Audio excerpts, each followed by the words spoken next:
We're not talking about yung parang pakiramdam na maging missionary. Spirit is the Holy Spirit or the third person in the Trinity na co-eternal and co-equal with God the Father and God the Son. So ang pag-usapan po natin, lagi tuwing worship service ay ang banal na Espiritu. When we say mission, ano ba ang ibig sabihin ng mission? Mission impossible. Okay?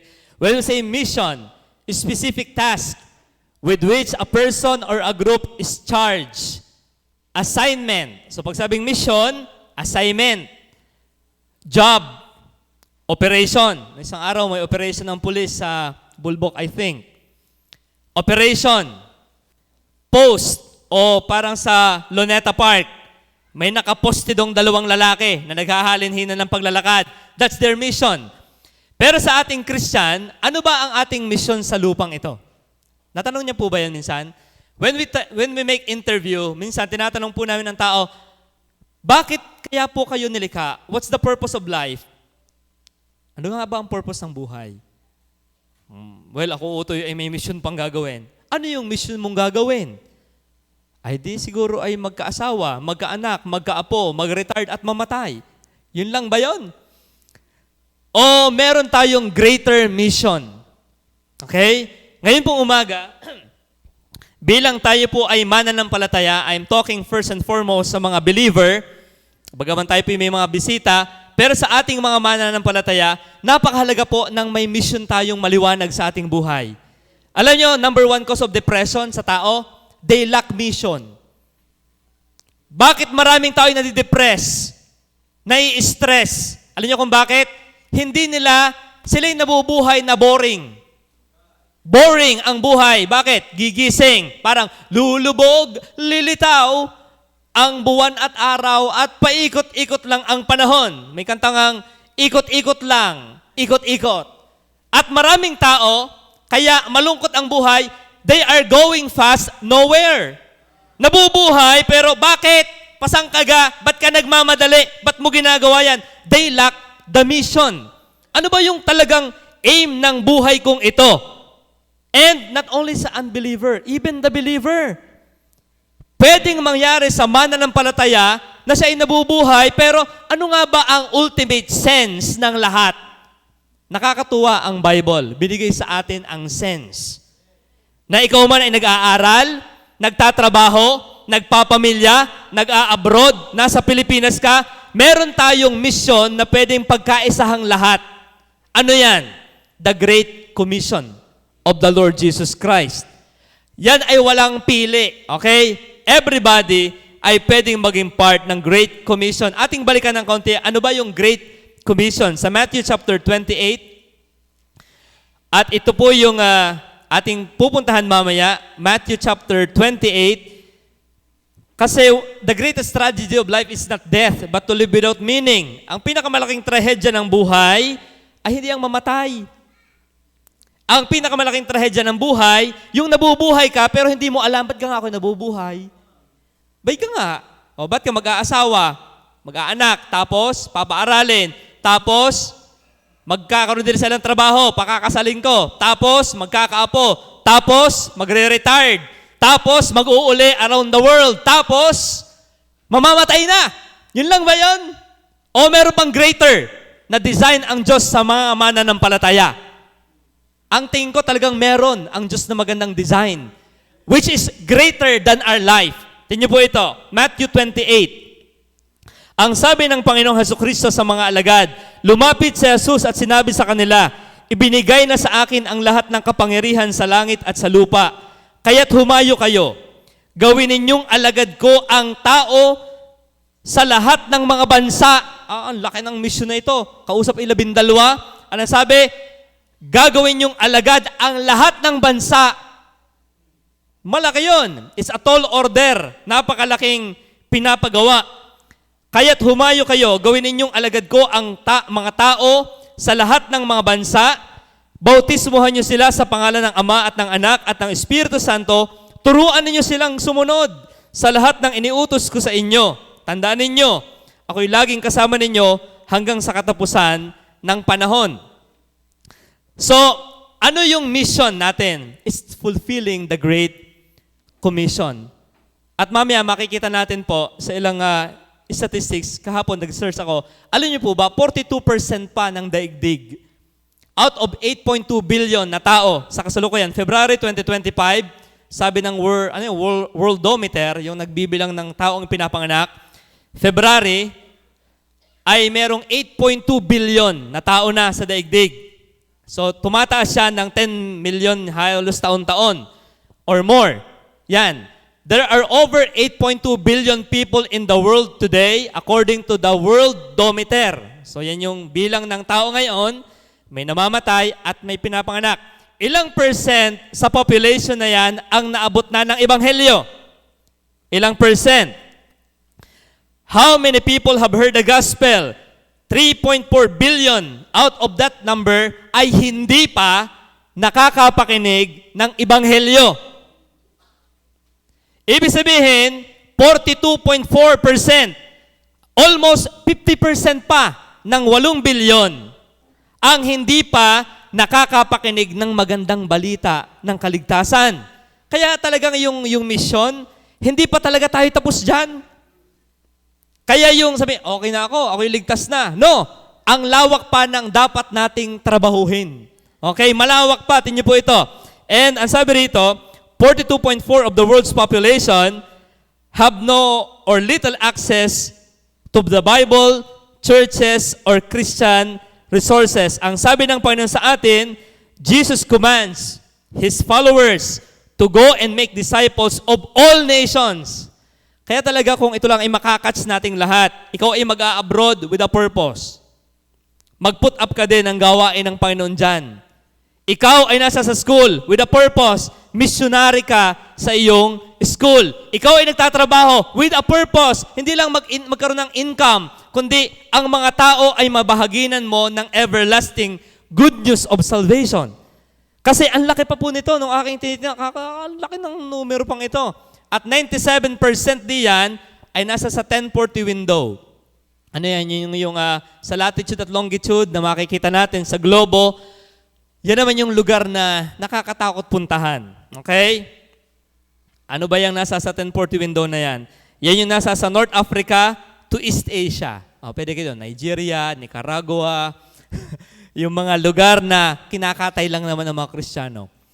But again, pinakikita ko lang po dito sa ating introduction, these are the facts na talagang malawak pa ang dapat nating gampanan.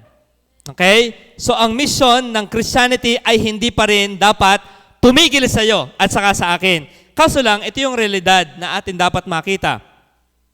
Doing the mission ay hindi talaga solely dependent sa atin. Tingnan po ito. Punta tayo sa ating pag-uusapan ngayong umaga.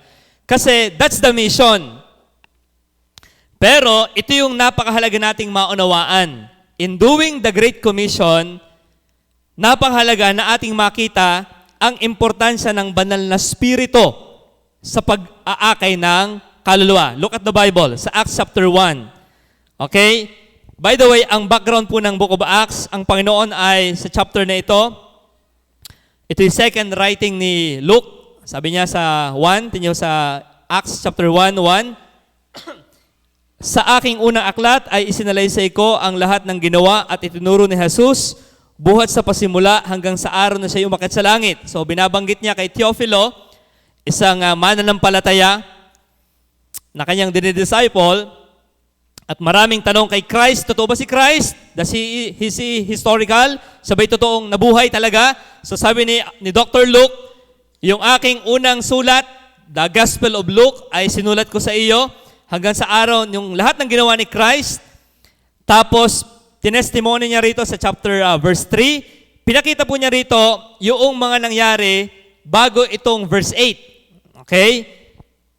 Ano yung ating makikita po rito? Yung bilin ng ating Panginoon sa verse 8, verse 4.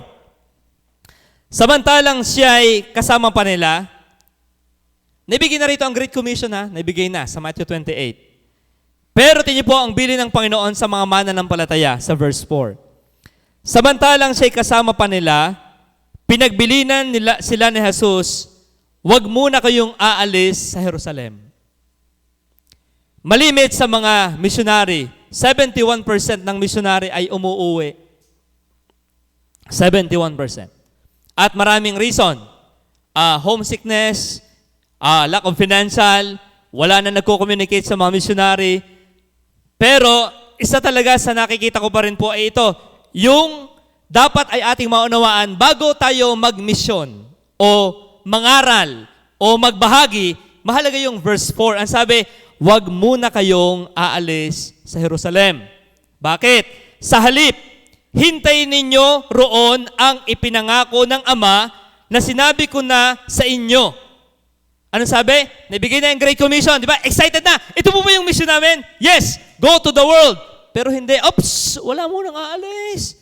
Sabi ng Panginoon, di kayo pag kami sa nabigyan ng mission, ito po ba, sir? Parang pinabibili mo ng suka, takbo na agad. Ano nga po yun? Bumalik, anong pinabibili nyo nga? Sabi ng mantika, ba't ka suka? Ang dala mo, baligtad. Ang mga alagad, nung maibigay yung Great Commission, hindi agad sila pinahayo. Inyo pong tingnan ng Bible. Hindi sila pinahayo muna. Ano sabi? Mag-antay kayo dyan sa Jerusalem hanggang hindi pa nababa ang banal na Espiritu. Ilang araw yon? 10 days. Kasi yung Pentecost sa chapter 2 verse 1, Pentecost, ika-50th, natalakay na ito ng ating pastor, 40 days siyang kasama, after his resurrection, 40 days, umalis na siya after 40 days, ang sabi ng Panginoon, ako'y aakit sa langit, huwag kayong aalis sa Jerusalem. Hanggang sa bumaba ang Holy Spirit. Dito pumapasok po yung ganito. Tama at mission ang pinag-uusapan. Tama at paghayo ang pinag-uusapan. Pero tatandaan natin, pwedeng tayo ay matuwa. Ang dami pa palang kailangan kaluluwa. Pero alam niyo, madali yung mawala, yung zeal na yon. Nawawala yon. Nung bagong ligtas, gusto mong iligtas lahat. Ano nangyari ngayon? Hindi ka na nga naimik. Miski may katabi kang unbeliever, hindi ba nangyayari yun? Ako'y bagong mananampalataya. Anong lumang palengke? Anong bagong palengke? Alam mo, para si Goku nagsusuper saiyan. What happened? Kung nakadepende lang talaga sa ating zealousness, ang pag-aakay ng kaluluwa, kasama si sister sa paghayo, kaya ako'y on fire. Ay paano pag nabasted ka na niyan? Paano pag wala na yung mentor mo sa tabi mo? Naunawaan natin yon? Kaya, ang Panginoon ay umalis, pambihira. Binilinan kami ng gagawin, tapos yung aming taga-tagturo, lumayas. Isipin niyo nararamdaman ng mga alagad, pambihira, ang laki, buong daigdig, papangaralan. Aalis na ako. Naintindihan yon? Parang si Makmak, bago lang yung mga tauhan mo, ako aalis na muna ako. Anong gagawin namin? Bahala na, patakboy mo yung rinin. Abay, lahat yan ay back job. Ang Panginoon ipaalis na at umalis na siya. Pero sabi niya, huwag kayong aalis sa Jerusalem kasi may dadating sa inyong kapangyarihan. Ito na. Ito yung role ng Holy Spirit sa misyon. Hindi yan sa talino ang pagmimisyon niyo. Number 1, punta natin number 1. Nakita ko ang mga married, may program pa nga pala. Okay. Number 1. Sabi doon lang, hihimayin lang naman yung Acts 1 verse 8 eh. Sabi nito, but ye shall receive power. Okay? First part ng verse. But ye shall receive power. The Spirit in mission. Malaki ang mission. Grabe.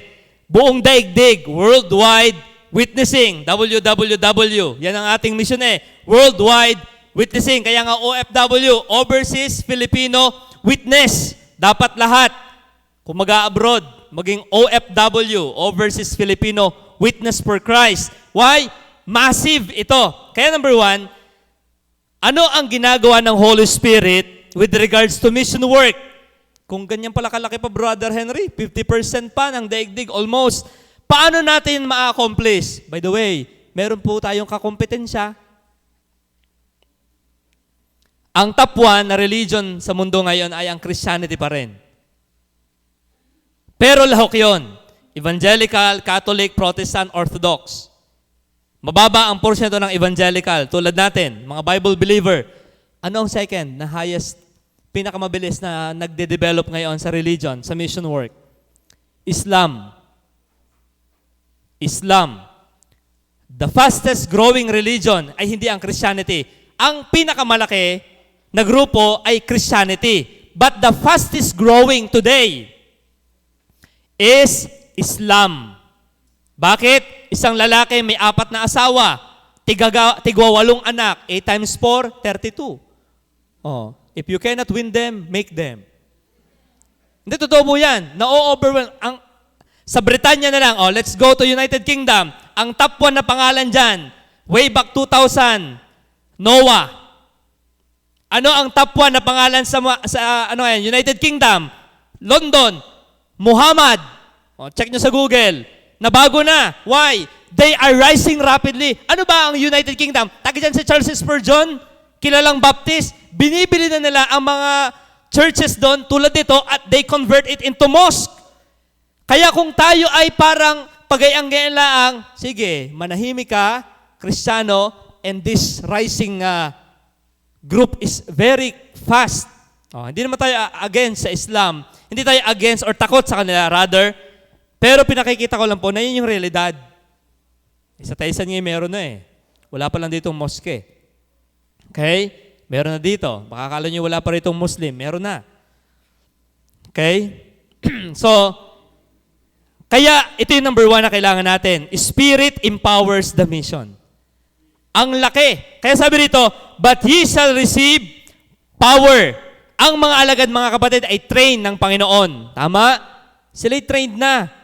3 taong kasama ng Panginoon. May 40 days pang lecture nung siya nabuhay na magmuli.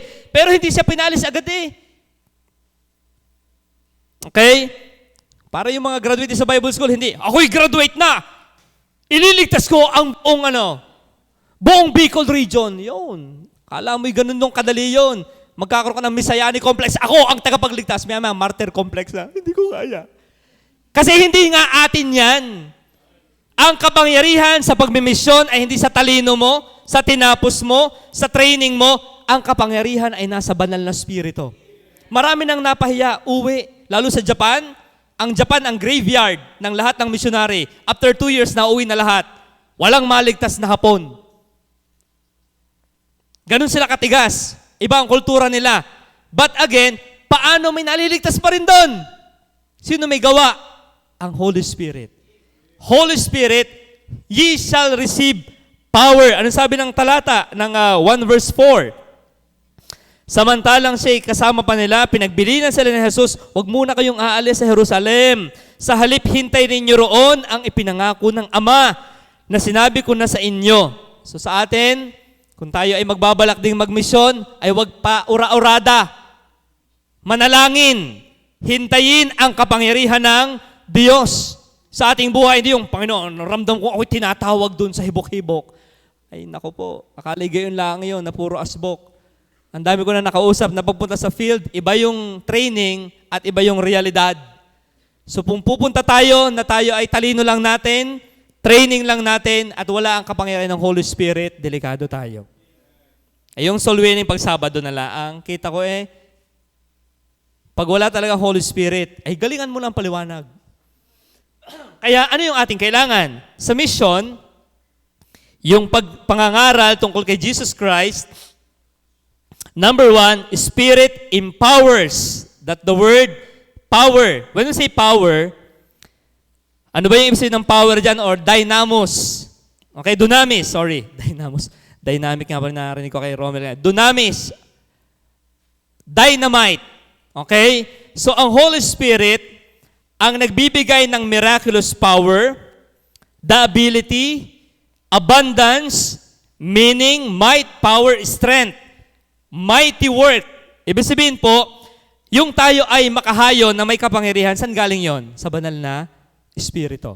Okay? Kaya sa atin pong lahat na mananampalataya, huwag tayo madidiscourage sa, hindi ba ako tapos ng Bible School? Wala akong alam sa Biblia masyado. Pero pagka ikaw ay kinilos ng Holy Spirit, siya ang magbibigay ng kapangyarihan sa'yo. Opo, hilingin mo lang yan. Lord, empower me. Bigyan mo nga ako ng kapangyarihan galing. And by the way, you've got the power already. Parang may kanta I got the power. Okay? Ikaw at ako ay may kapangyarihan na. Bakit? Kayo po ba'y ligtas ng lahat? Pagkaligtas ka na, meron kang banal na Espiritu. At ang Holy Spirit na yan, naririyan sa puso mo. At minsan, yan yung nabulong. Shh, witnessan mo yan. Nahihiya naman po ako Yan yung nabulong. Shh, maawa ka naman sa tao. Akala ko mahal mo yan. Ba't hindi mo kinakausap tungkol kay Jesus Christ? Yan yung naimik. At mamaya, pagka ikaw ay nag-submit na sa Kanya, mausasaan mo, magsisimula ka sa basketball. O sa politika, sa flood control. Mamaya, mula flood control, natilakay mo na yung kasamaan ng tao. Alam niyo, talaga ang tao yung makasalanan. Ano? Sabi sa Biblia, hindi lang sina Diskaya at ko, pati ako at ikaw. Pasok na. You see? Papunta ka na. Mula sa chismisan, okay, sa corruption, to crucifixion of the Lord Jesus Christ. So you can do that. Why? Hindi dahil mo, kundi dahil ng banal na Espiritu. He will empower you. Hindi yan sa atin. Dahil minsan may pagkakataon, ako'y tamad din mag-solving, kayo ko po inadaan din ganon. Ako'y sakay sa jeep. Hindi mo mga pinili rin mga ari. Pero, pagka naman ang kapangyarihan niya naririyan, nawawala ang hiya. Why? Saan ang gagaling yon? The Spirit empowers the mission, but He shall receive power. But take note, even the Lord Jesus Christ Himself, bago siya nangaral, anong ginawa muna niya? Humingi siya ng kapangyarihan ng banal na. Kaya nga, 40 days and 40 nights siyang nag-prayer and fasting. Kaya napakahalaga po ng pagpe-prayer and fasting. At pag nag-witness ka na ikaw ay nag-fasting, very effective. Sabihin mo, ito ang amoy ng impyerno. Alam mo ba ang amoy ng asupre? Sample lang kita. Sasabihin na tatanggap na ako sa Panginoon. Okay. Hindi, biro lang po yun. Pero, what empowers us, who empowers us is the Holy Spirit. So, tandaan natin ha, sabi ng Bible, but ye shall receive power. So, it is a promise to them, we can enjoy that today. Okay? Kaya every time na tayo po'y humahayo, wala ka sa mood, kayo ay may karibok bago ang paghayo. Nangyayari kasi na hindi makita yung kapayak na may jaspigary, blue at violet. Nasaan yung isa? Pero bakit pagpunta mo sa field, ikaw ay nakakapagturo pa rin? Because of the Holy Spirit. He empowers you. Okay? Kaya yan po yung ating hilingin lagi. Holy Spirit, empower me. Bigyan mo po ako ng kapangyarihang magsalita para sa Panginoon. Tingnan po, sa Acts chapter 2:1, nagkakatipon silang lahat sa isang lugar. Nang sumapit ang araw ng Pentecostes o ika-50th mula doon sa kanilang celebration, walang ano-ano'y may ingay na nagmula sa langit na tulad ng ugong ng malakas na hangin at napuno nito ang bahay na kinaroroonan nila. May nakita silang parang mga dilang apoy na dumapo sa bawat isa sa kanila at sila'y nagsimulang magsalita ng iba't ibang wika ayon sa ipinagkaloob sa kanila ng Espiritu. So, ito na yon, nung dumating ng Holy Spirit, like a mighty rushing wind. Okay? May bumaba sa kanilang ulo na tila apoy. Hindi naman talaga literal na apoy yun. Delikado yung masusunog ang buhok. Pero, ito ay apoy, simbolo ng Holy Spirit, fire and wind. Na sila ay napuspos. Ano nangyari sa kanila? Nagsimulang magsalita ng iba't ibang wika. So, talagang ang kapangyarihan to testify is from the Holy Spirit. Isa pa pong talata sa Acts 4. Verse 14 to 17. Napagkamalaan, ay kaya malakas ang loob na may lasing. Okay. 14. Kaya tumayo si Pedro kasama ang 11 apostol. By the way, tandaan nyo ba, si Peter ay takot sa babae. Dati. Di ba nung siya ay bumubuntot kay Jesus Christ, ano nangyari? Sabi ng babae, di ka ikaw ay kasama ni Jesus, ikaw ay isa sa alagad. Ano sabi? Oo, hindi, malay ko dyan. Tama po. Ikalawa, nasa may apoy. Hindi, kasama ka nga ni Jesus? Oo, laya siya. Patatlo, ikaw nga. Di nagmura na. Anak ka ng... Nagmura na si Peter. Sabi, hindi ko nga kilala yan. Takot sa babae. Coward. Nakakulong sa kwarto. Di ba? Nasa silid sila.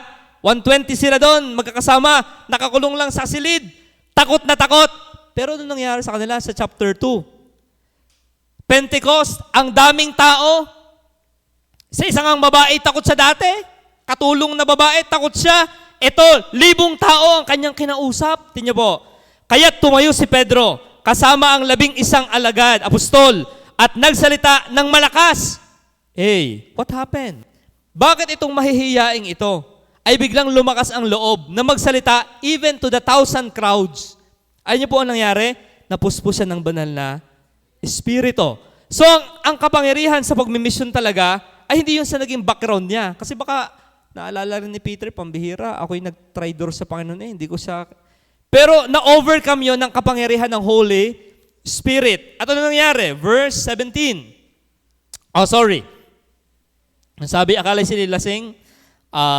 Asan yun? Kita niyo ba yung mga nagbabarik dyan? Sabi rito ay kayo may alak. Verse 15. Hindi lasing. Yan. Hindi lasing ang mga taong ito. Gaya ng palagay ninyo. 9:00 pa lamang ng umaga ngayon. Pambihira naman. Ano kami lasing Ibig sabihin, nag-preach siya 9:00 in the morning. Anong lasing na agad kami? Kung 9:00 ng gabi. Hindi. 9:00 pala ng umaga. Ibig sabihin, ramdam ng mga taong, ang tapang nitong taong ito, anong kapangyarihang meron siya? Alam niyo kung bakit nagsimula ang lahat? Siya'y napuspos ng banal na Espiritu. So, in doing the mission work, wag na muna yung panglabas ng Pilipinas. Yung katabi mong katrabaho mo. Katabi mo sa iyong office table. Yung katabi mong kaklase. Yung katabi mo sa jeep. Yung kaharap mo sa jeep. Yung nasa unahan mo ng bus, nasa likod mo ng bus. Yung taong you have a crossroad with. Bakit? I don't believe in accident. Lahat ay predetermined ng Diyos. Bakit ikaw ang nilagay ng Diyos magiging kaklase niyan? Bakit that time nagkasuno kayo sa sasakyan? Bakit nagkasabay kayo sa pagpila? God intended that. Why? Ikaw ang gagamitin niya. Timo, wala kami doon. Ikaw ang nandun. Kasi ikaw nga ang gagamitin niya. Ba't wala kami sa kumpanya mo? Ikaw ang nilagay. Ikaw ang able na gamitin ng Diyos dyan. Ba't hindi natin magawa minsan? We need the power. Huwag ka magre-rely sa iyong sarili. Lord, I need you today. Every day. At mamaya, yung momentum, kung sa dynamo, umikot na yung makina. Mamaya ikaw arangkada ka na. Why? The power, yung dynamo. Dynamic, parang ano yung dynamo sa makina? Pag umikot na yan, sa simula, parang wala yan. Parang sa janitor. Pag hinaltak ng generator, mamaya ilaw ng buong building. Why? May kapangyarihan na tayo that resides in us. Kailangan lang natin yang payagang lumabas. Number 2, the Holy Spirit, sabi dito, but ye shall receive power. Okay? Chapter 1, verse 8. Anong sabi pa ng Panginoon? Subalit tatanggap kayo ng kapangyarihan. So, tandaan natin tayo ay may kapangyarihan na. Yung mga mag-aanting feeling, talagang pag ganyan Pat feeling niya siya may anting na binaril sa mata, patay din. Okay? Alam niyo, hindi gagaanting ang meron tayo. Kapangyarihan ng Diyos.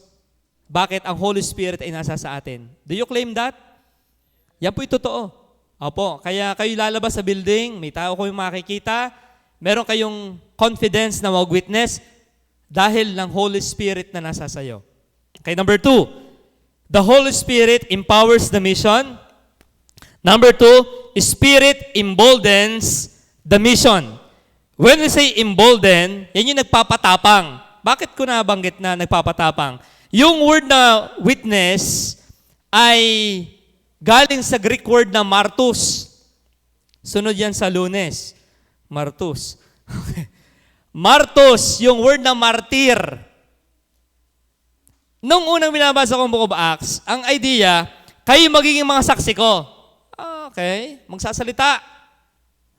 Kasi three ang usage ng word na witness. Legal sense. Alam natin sa legal sense? Ipatong ang kamay sa Biblia at manumpa, sumunod sa akin. Ako si, I will tell the truth, the whole truth, and the half of the flood control money. Di ba? You will tell the truth, the whole truth, and nothing but the truth. That is witness. Kita ko po kung paano pong bude-bodega po ang pera ng mga yan. Okay, legal sense. Nakita mo yung nangyaring event. Ikaw ay witness. Ikalawang sense, yung historical sense. Nasa SEA Games, nanalo si Alex Ayala. Nandun ka. So kita mo ang nangyari. You are historically there. Naroon ka sa palarong pambansa. Nandun ako. So you can testify. Nasa MOA ako na naglaro ang NU. So nandun ako. So ibig sabihin, that is historical sense of being witness. Naroon ka sa pinning ceremony. Congratulations pala sa mga mga nagtapos. Mga nakapasa. So nakapasa ka. So historical yun. Nadudun ka. Nangyari nga yun. Pero alam nyo, ang sense ng witness diyan ay yung number 3. Ethical sense. Ano yung ethical sense? Those who after his example have proved strength and genuineness of their faith in Christ, take note of this, by undergoing violent death. Nung sinabi ng Panginoon, ng Panginoon Jesucristo, huwag kayong aalis sa Jerusalem, wait for the Holy Spirit. When He comes, He will give you power. Number 2, magkakaroon kayo ng lakas. Na ano? Magsalita para sa Kanya. Na ano ang epekto niyan? Alam niyo, pwedeng maging epekto pag nagsalita ka para kay Kristo? Ano pwedeng mangyari? You can die. Recently lang, sa Brown University sa Amerika, may isang gunman. Pinasok yung school, yung may habang nagla-lecture na ganito, pinatay yung isang napakagandang babae. She is a Sunday school teacher.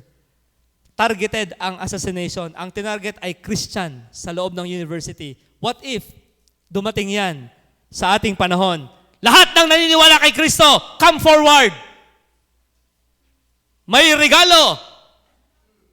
Dilapit ka nga. Ang regalo, tingga. Pak, pak, pak, pak.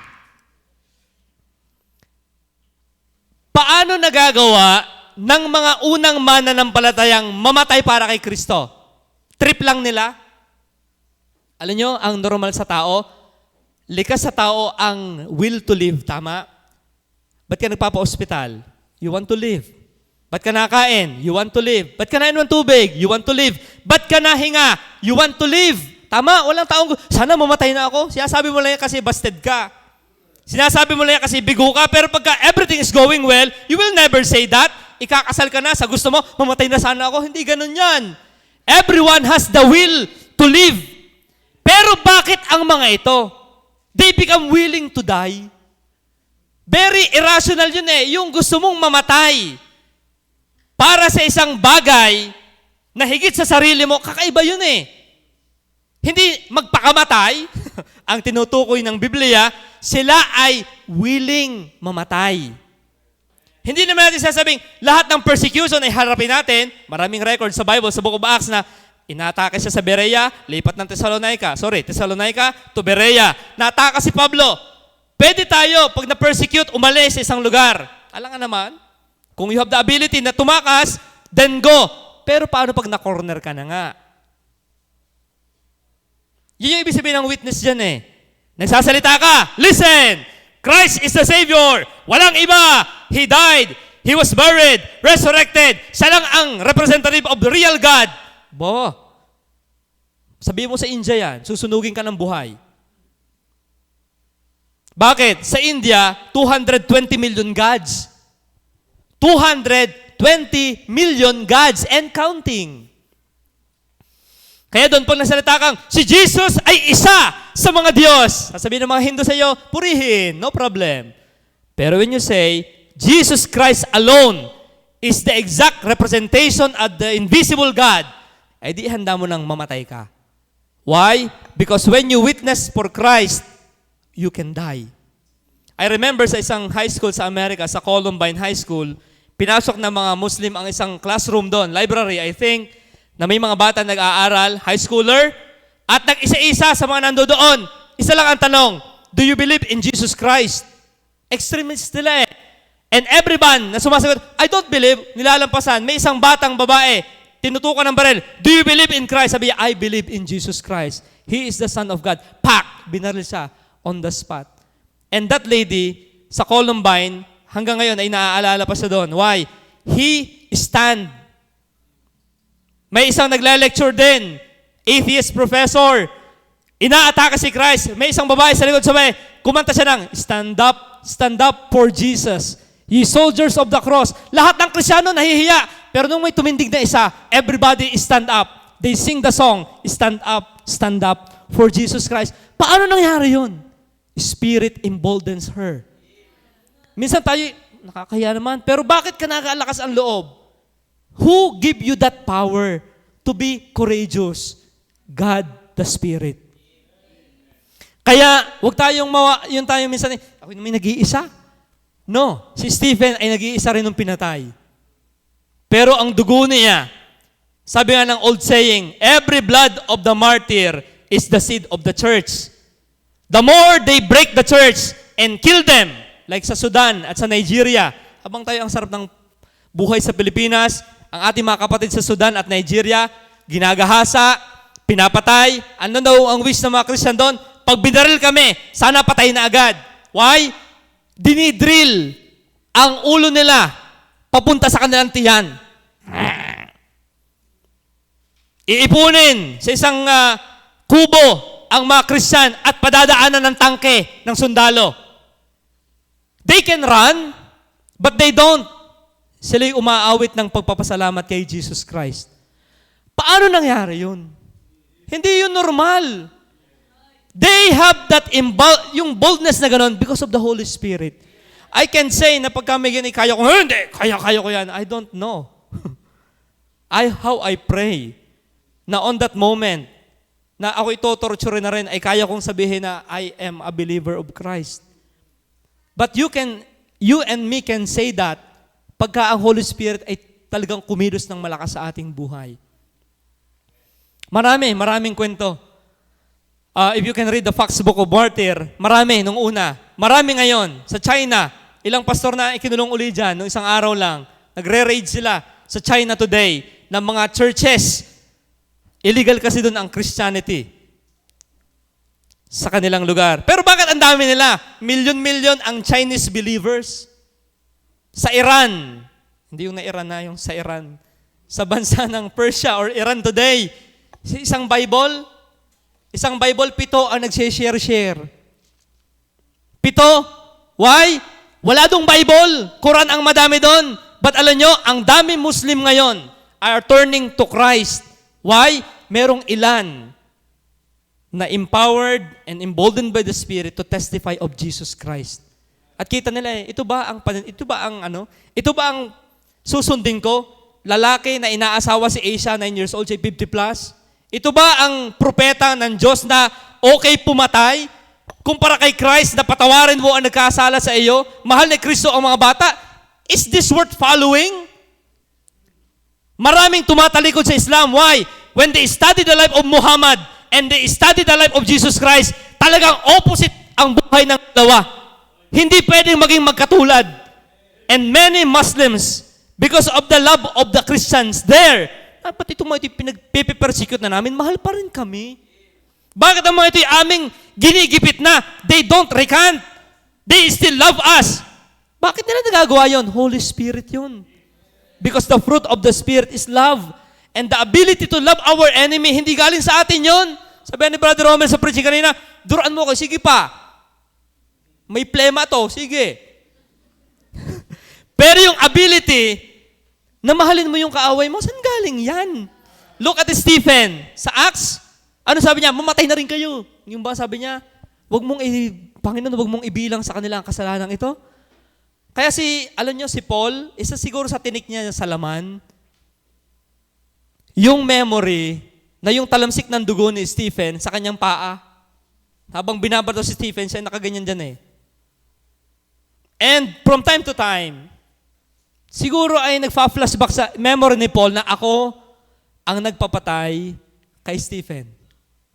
And yet, totoo pala. Kaya pagdating sa langit, magyaya po sa inyong dalawang yun. Magkasama na sila, nagfe-fellowship na doon. Na the person na kanyang inaway ay kanya palang kapatid. Pero bakit naging very courageous si Stephen that time sa Acts chapter 7? Because of the Holy Spirit. Okay? Kaya sa atin po, wala ang lakas ng loob sa alak.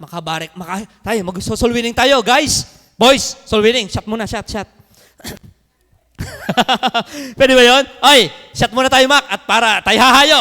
Para medyo Kaya alam niyo bang kayo makasalanan? Bilang nakasalanan. Ay, susulat. Pasensya na't medyo nakabarek. Hindi ganon. Kaya kinasasabar eh. Alam mo, tayo, itong ginagawa natin, kasalanan to. Hindi eh. Ang kapangyarihan ay wala sa alak, nasa banal na spirito. Ang lakas ng loob ay wala sa sariling talino, galing din sa banal na spirito. Kaya, wag po kayong matatakot. Lagi dapat tayong may tapang. Bakit? Hindi nawawala ang ating kasama, ang Holy Spirit. Ang sabi niya, ye shall be witnesses. So we can witness.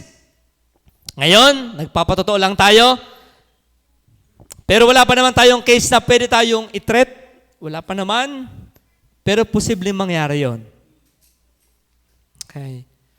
So yung do or die. You deny, you will live. You don't recant, you will die. Yan ang nangyayari po sa maraming Christian today. Yan ang nangyayari talaga. Hindi lang natin napapanood, pero yan ang nangyayari. Sa Nigeria na lang sabi hindi na ako makapagpastor. Sabi ng pastor, araw-araw na lang may nililibing akong Kristiyano. Why? Totoo yon. Ginagawa nilang, dadaan lang yung kotse dyan, mag-aarmalite ng mga tao, tak. Yung wala lang, parang trip lang nilang pumatay. So, lalala pa yan, banda-banda rin yan. Okay. At sana wag mag-spill over sa Pilipinas. Pero may possibility na mangyari yan. Isipin nyo, yung pumatay sa Bondi Beach sa Australia, ay nagbakasyon pala sa Pilipinas. Aba, masama pala magbakasyon sa Pilipinas. Hindi naman lahat ng naroon yung masasama. Pero, ibig sabihin ko, yung extremism ay wala lang sa Australia yan. Yung extremist view sa Christianity, sige, saka na yun. Ibang talakay na lang yun. Pero malala, kung alam nyo lang ang gusto ng Islam, napakalala. Kaya ang panlaban natin dyan ay we need to witness for Christ. Okay? So number 2, ano nga ang number 1? The Spirit empowers the mission. The Spirit emboldens the mission. Okay? Ang Holy Spirit ang nag-i-embolden sa atin to die. Pero, huwag niyong papangarapin, iba yung gagawa ka ng parang para mamatay ka. Ang tinatawag sa Bible, ikaw ay willing to die for Christ. Hindi sinasabi sa Bible na magpakamatay ka. Iba yun ha? Makapagbigti para kay Kristo, walang gayaan. Binigti ka. Dahil ayaw mong i-recant si Christ. Pero magpapakamatay na ako para kay Kristo, walang gayaan. For me to live is Christ and to die. Walang suicide doon na nakalagay. To die is gain. Yun na nakalagay. Never na ang suicide ay kinokomment ng Biblia. Ang kinokomment, yung mga namatay para kay Kristo, hindi nagpakamatay. Walang ganon. Okay? So kung dadating sa punto na kailangan nating mamatay for the cause of Christ, hari nawa, how I pray na on that time, tulad ni Polycarp, nung susunugin na, recant Christ! Papalayain ka namin! Ano sabi ni Polycarp? For 80 years, He has been faithful to me. Paano ko pagtataksilan ang Diyos na nagmahal sa akin? And he was burned at stake. Yun ang stake na mapangit. You are burned at stake. Maraming Christian yung dinurog ang paa, bawat daliri hinahampas sa kanya tuwing umaga para mag-recant. Isang daliri muna, pak! Minamaso ang kanyang daliri, one by one, para siya mag-recant. Second day, ayaw pa rin, pak! Inubos ang kanyang daliri, minamartilyo, i-recant lang si Christ. He never recant. I can't remember his name. Pero naalala ko lang yung mukha niya na siya'y pinalaya pero durog ang kanyang mga daliri. Anong reason? He never recant Jesus Christ.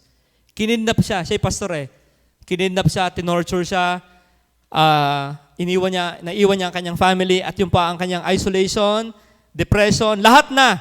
Pero napagtagumpayan niya lahat because of the Holy Spirit in him. Number 3, Acts chapter 1 verse 8, and ye shall receive power after that the Holy Ghost shall come upon you, and ye shall be witnesses unto me. Ito, number 3, in Jerusalem, and Judea, and in Samaria, and unto the outermost part of the earth. Ano ating makikita rito? Number 3, the Spirit extends the mission.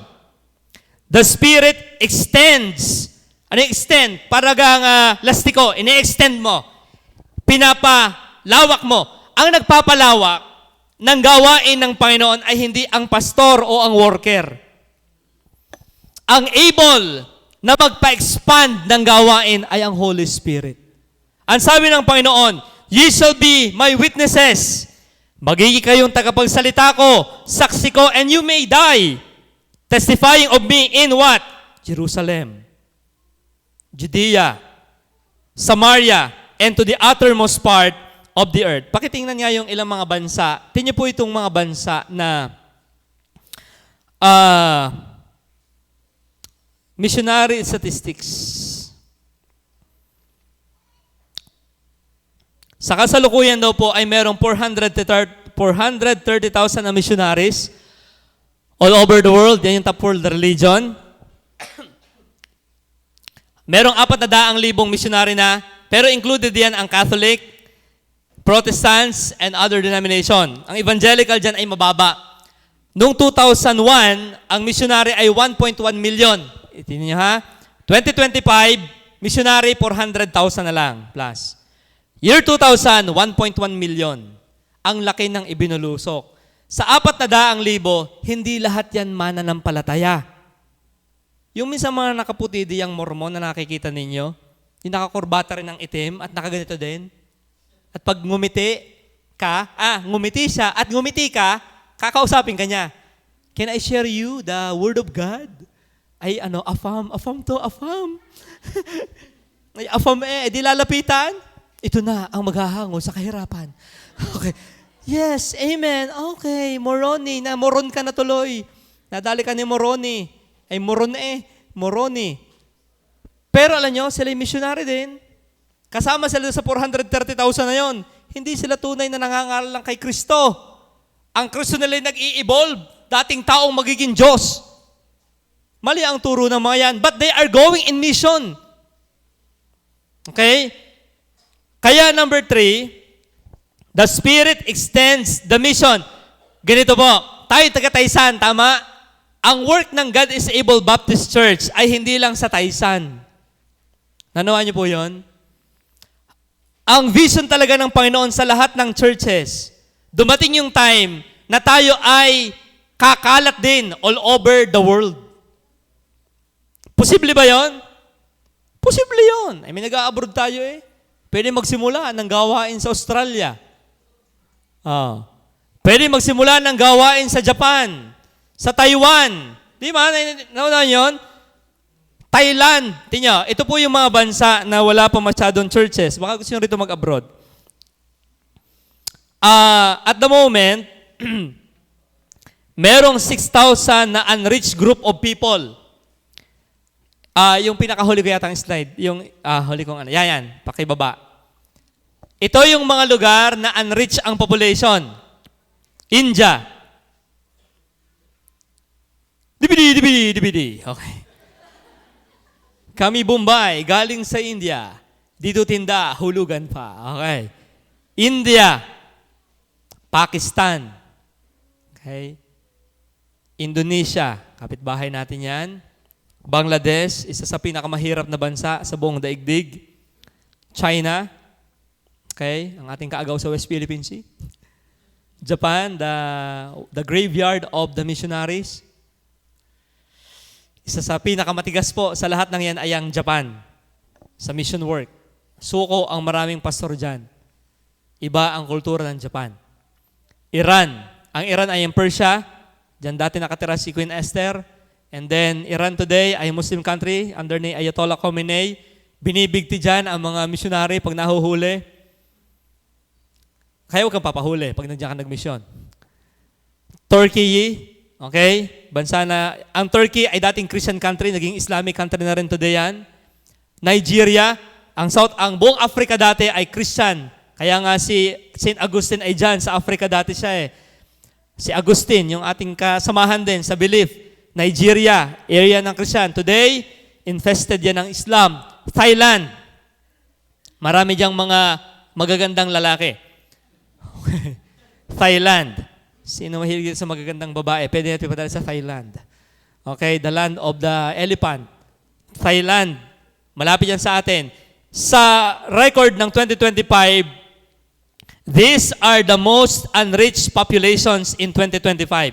So yung 2, 4, 6, 8, 10, 10 na bansang yan ang isasama dapat sa panalangin na, Lord, maabot nawa ito ng mga manggagawa mo pa. Yan. Why? Pwedeng ikaw, pwedeng ako ang ipadala dyan ng Diyos. Why? Because God is extending His mission.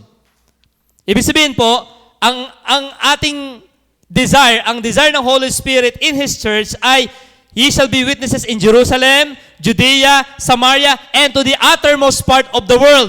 Kaya siguro dumating din si Pablo sa Jerusalem. Di ba sabi, kayo maging saksi ko sa Jerusalem. Ay sila fellowship na ng fellowship eh. Kita niyo ba? Araw-araw sila nagkakatipon, kumakain. Sabi ng panitong mga ito, sama ng sama. Nakakalimutan yatang dapat humayo, magpadala nga ako ng Pablo. Ano nangyari nung nagpadala ng Pablo? Nagulo ang church. Nagtakasan, naghiwa-hiwalay.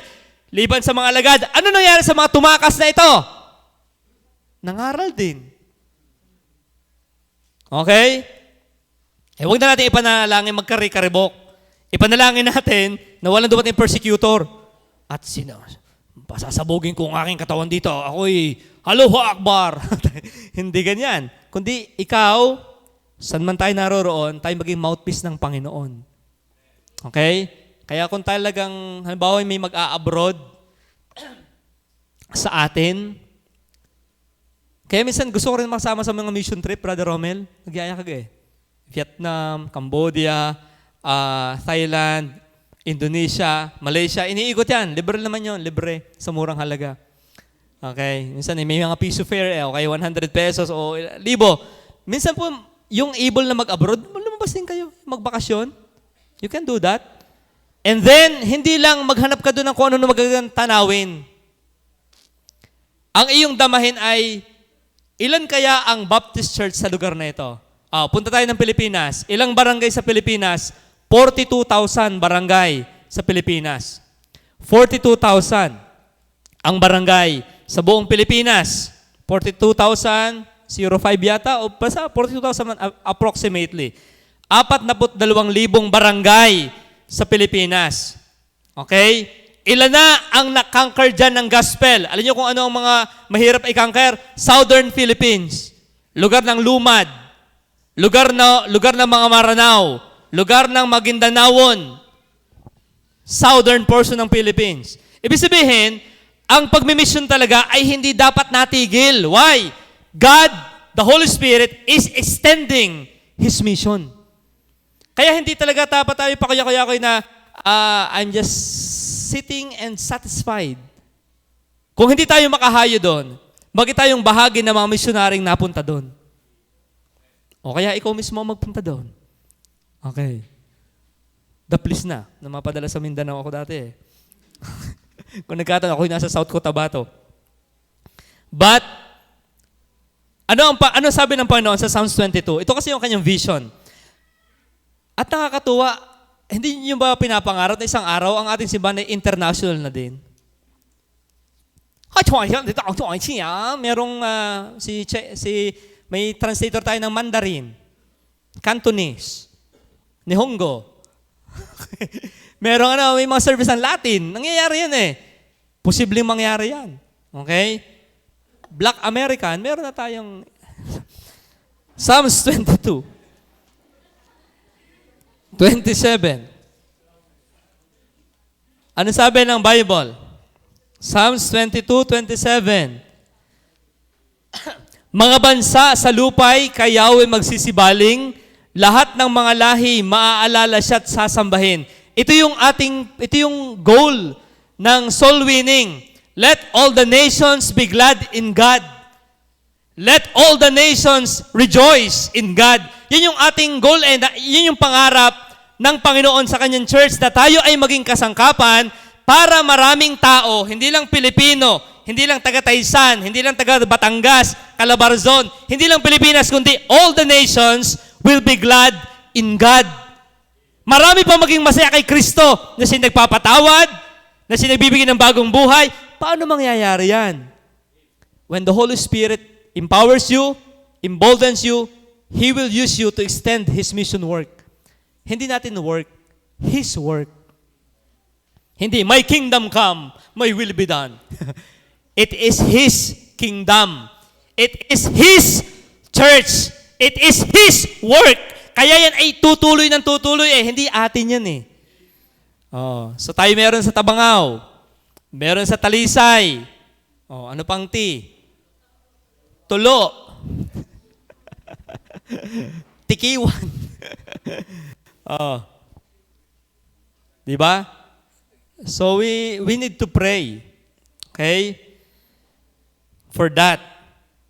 Matthew 24:14. Mateo 24:14. Kaya pag po okay natin sa mapa, kasi sa kwarto may mapa ng daigdig dun sa may pinto namin. So aking tinitingnan yon. Ilan na bang bansa dito ang maraming Christian? Ang liit ng Pilipinas kumpara sa Australia, ibang bansa. And then, alam mo naman yung history dati, ang lawak ng gawain sa Africa, then wala na. Ang sabi rito ng Matthew 24:14. Ito po ang sabi ng Panginoon sa 24 verse 14 ng Matthew.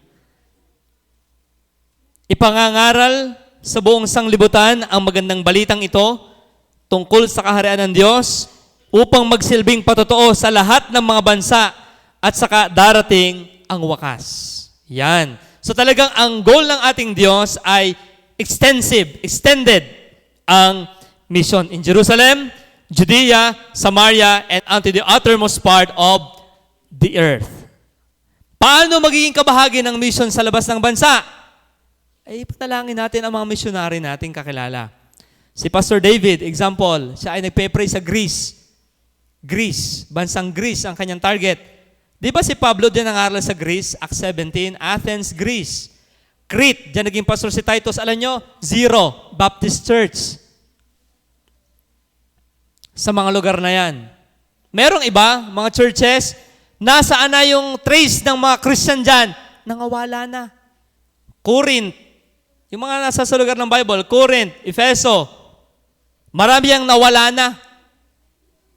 At ang goal niyata ni Pastor David, ay atin uling ibalik. Doon ang galing sa Acts 17. So ipag-pray natin siya na doon ay magkaroon din ng gawain. So marami pang missionary. Itong mga narito sa dingding, ito sa may bubog natin dito, anyong tingnan minsan yung mga yan. Yan ay nagmi-mission sa iba-ibang panig ng daigdig. So kaya kung mag-a-abroad tayo, isang araw, yun yung ating pangarap na ikaw ay gamitin ng Diyos to start a mission work there. Okay? And lastly, the Spirit extends the mission. Acts 1 verse 8. Ang sabi ng Panginoon, Acts 1:8. Ang sabi dito ng Bible, subalit tatanggap kayo ng kapangyarihan pagbabasa niyo ng Espiritu Santo at kayo magiging mga saksi ko. Last point, yung unto me. Sabi ng English ay, and ye shall be witness unto me. Lastly, the Spirit exalts the Messiah in mission. Paano masasabing Spirit-led ang pagmimisyon? Paano nasasabing ang Holy Spirit ang nagpakilos sa iyo na maging missionary sa iyong kaklase, sa iyong katrabaho, at sa ibang bansa? Paano madidetermine? Alam nyo, dapat exalt si Kristo lang. Marami nagmi-mission ang gustong ipakilala pangalan ng simbahan nila. Kanyang sarili. Kanyang simbahan. No. Ang goal ng pagpapangaral natin sa tao, anong ating goal na ipakilala? Walang iba kundi si Jesus Christ lang. Kaya sabi, ye shall be witnesses unto me. magiging mga saksi ko kayo. Maging ang Holy Spirit. Anong sabi sa John 14:26? John 14:26 ng Bible. Kaya ang pinaka-goal po natin lahat, 14:26, sabi, ngunit ang patnubay, ang Espiritu Santo na isusugo ng Ama sa pangalan ko, siyang magtuturo sa inyo ng lahat ng mga bagay at magpapaalala ng lahat ng sinabi ko sa inyo. 15:26, ang sabi rin ng Panginoon dito, ngunit pagdating ng patnubay, nasusuguin ko mula sa Ama, ang Espiritu ng katotohanan na nagmumula sa Ama, siya'y magpapatotoo tungkol sa akin. Okay? Magpapatotoo sa akin. So it's about kay Jesus Christ. Kaya ngayon pong umagang ito, anong application ito? The Holy Spirit in mission. Ang lawak pa ng ating dapat trabahuhin.